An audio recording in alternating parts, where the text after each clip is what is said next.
Namaste. The Zen master Ikkyu was very clever in his youth. When he was a young monk, he accidentally dropped his master's teacup and it broke into many pieces. That was very serious because the teacup was his master's favorite.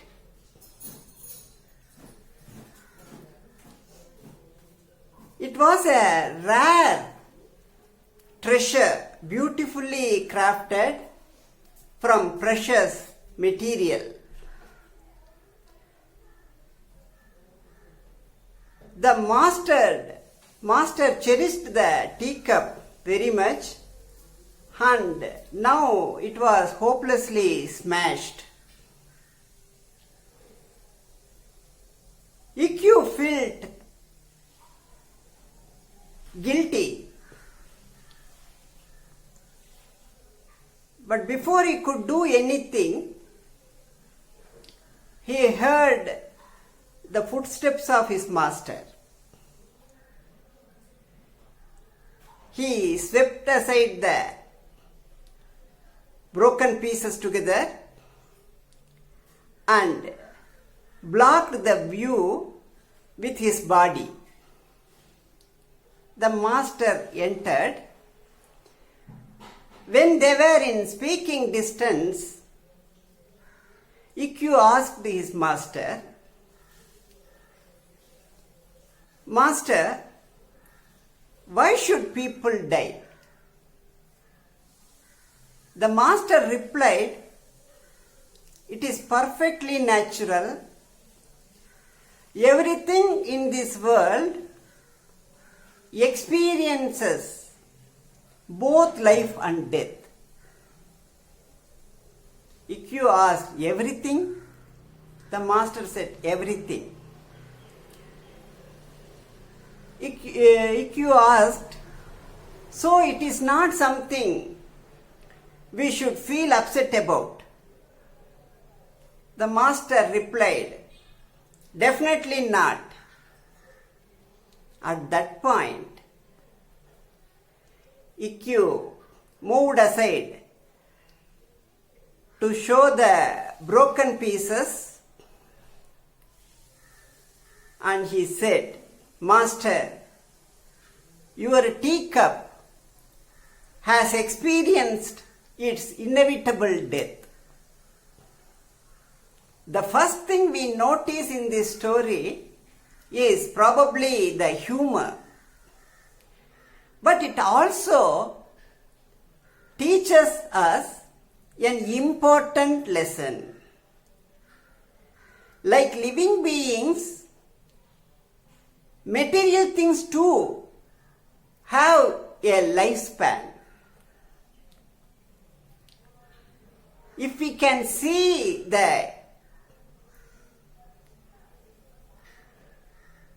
possibility of our own mortality, we can also see the impermanence of the material possessions. They can leave us at any time, no matter how much we value them and try to hold on to them. Most of us are very much attached to some of our material possessions. We all get upset when things belonging to us are lost, stolen, or damaged. We want to protect them from harm and hide them from theft. If they are damaged or lost, we are very much upset. We could never let them go.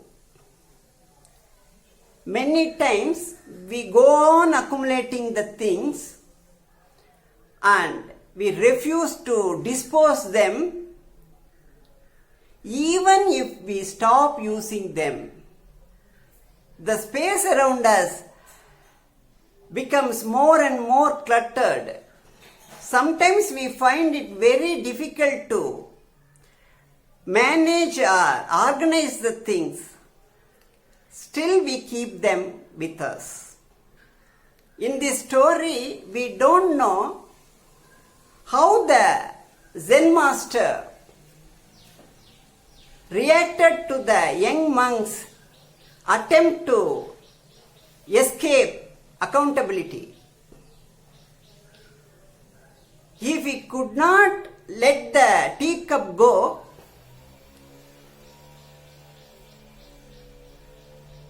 the incident would bring him misery, anger at the carelessness of Ikkyu, and sadness over the loss of something he found it very valuable.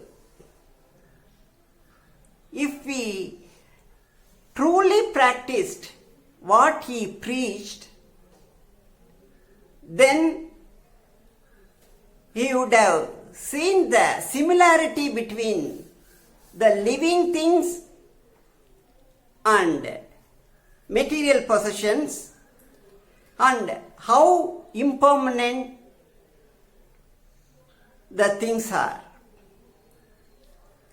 Then he would be able to let go of the teacup and accept the loss with perfect calmness. Death or some disaster could separate us from our cherished belongings at any time. At that time, we have no other choice than to accept them. But why must we wait until we are unable to learn the lesson? Why should we wait until we have no choice other than letting go? Why should we wait until the final moments of death and disaster to gain clarity? Why do we not start letting go now? If you can do that now, you will have clutter-free environment. Slowly you will be able to let go more and more every day. The more you discard, the better you can utilize what is left. If you can simplify your life, the easier it will be to attain peace of mind. Thank you.